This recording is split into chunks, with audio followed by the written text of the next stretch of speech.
Good morning, afternoon, evening, whenever you see this. This is D with Older INFP-A Insights. And you're seeing a black picture. What you're seeing, hopefully, is, I think it's called the Hunter's Moon. I'm losing view. As usual, the camera does not do it justice. That's the big white dot that you see. Is yellow to me. This is the best I can do. I'm sitting here in the dark. But I just wanted to show it to you. I'm supposed to be doing something else. In true INFP form, supposed to be doing something else like the dishes and cleaning, but when I got up from my seat, I looked out the window and I said, oh my gosh, look at the moon. But yeah, it's a full moon, so that means the people are having babies and people are going to the mental hospitals. That's a fact. I'm not degrading anybody. That's about scientific. But so yeah. So I'm going to just record that, looking at this. As I said, I do believe it's the Hunter's Moon. It's beautiful. We usually have clouds, but what I'm talking about today, for just a minute or two, and then I want your opinions. Excuse me. To see if you do this. I was watching a video a few weeks ago by Joyce Meng, and she, if you don't know who she is, she's a YouTube creator, an INFJ who she talks, she does typology and she's certified in MBTI and all that, but what her channel is, she talks to other types about different subjects.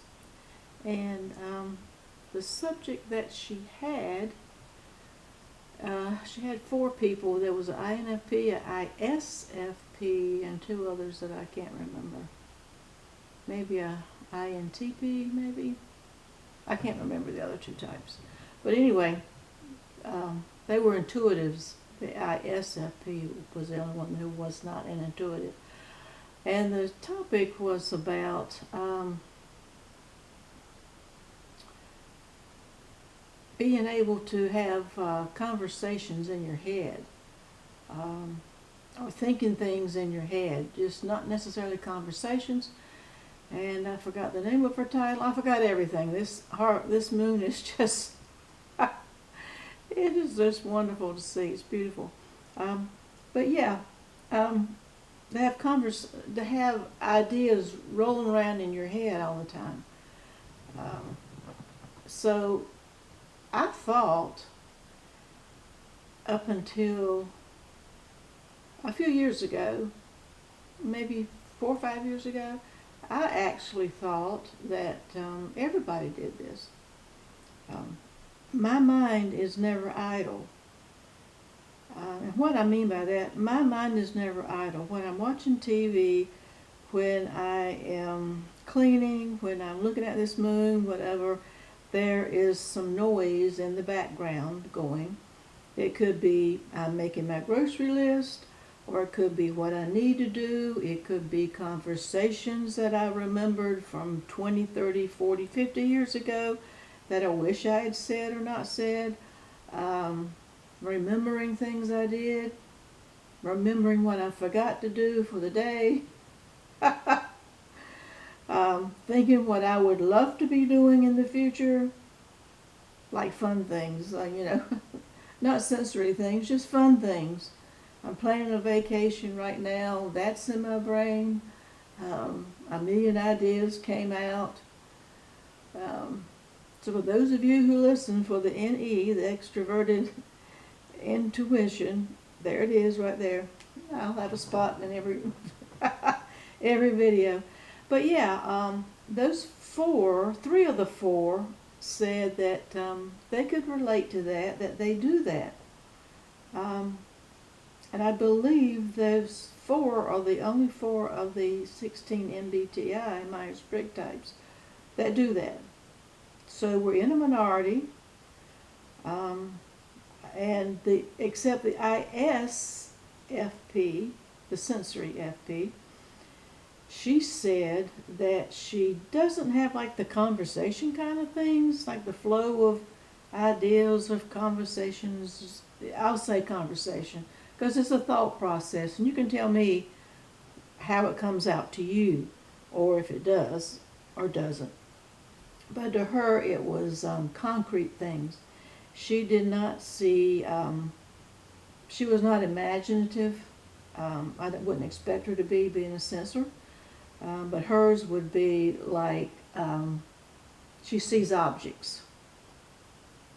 She's, she doesn't really see them physically. She sees them in her brain as objects, not as conversations or stories or things that typically INFPs do. And I'm learning, the older I get, I am really learning a lot about myself.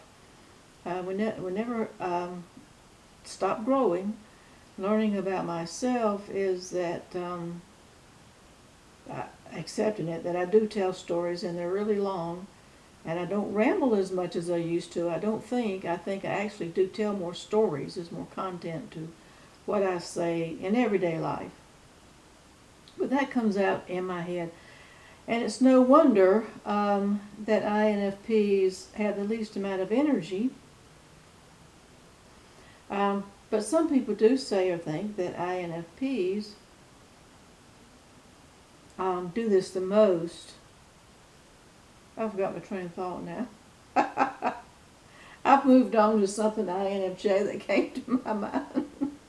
But yeah, and the way that came about, like 5 or 6 years ago, one of my daughters, the ESFJ, we were talking, and we were sitting watching a movie, and I asked her, I said something, and I forgot what it was, and it just came out like, so that topic came out because I'm thinking the whole time I'm watching TV or a movie or anything, listening to music, something else is, that noise is in the back of my head, something else is going on all the time.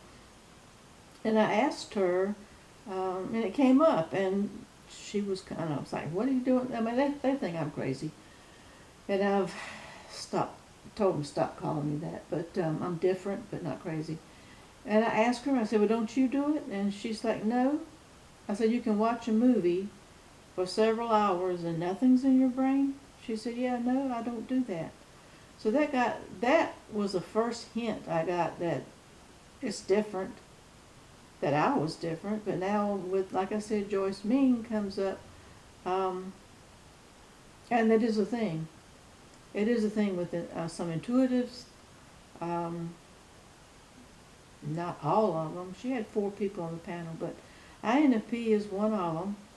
And I think we do it a whole lot. Oh, I know what I was going to say. We always circle back to, we take tangents, but we circle back around.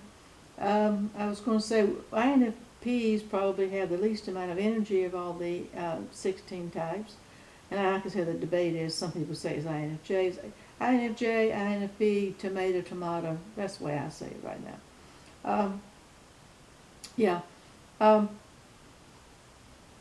So I think that would drain our energy even more. Maybe that's one of the reasons we have less energy, is because it takes energy just to think. And even when we're not trying to think, just the noise, I want to call it the noise, goes on in the background.